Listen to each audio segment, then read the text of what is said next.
তুমি তো যা টাকা দিয়েছো সব দেখছি একদম উসুল করে নেবে। আর দেখো আমি আমার প্লেটটা আমি ফেরত অব্দি পাঠিয়ে দিয়েছি, খেতে পাচ্ছি না এত খাবার।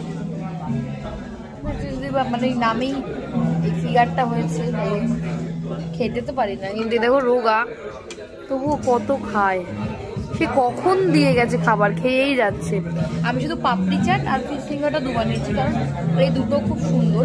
আর এখানকার আর একটা মানে কি বলবো, খুব ভালো জিনিস দেখলাম। ধরো তোমার ভালো লাগছে না যে খাবারটা, সেই খাবারটা ওরা আলাদাভাবে আবার বানিয়ে নিয়ে আসে যাতে তোমাদের ভালো লাগে, এবং কোনো কাস্টমারকে ওরা মানে স্যাটিসফাই করেই ছাড়বে, মানে কাউকে কোনো অভিযোগ রাখতে দেবে না, এরকম একটা ব্যাপার। তো এই জিনিসটা খুবই ভালো এখানকার।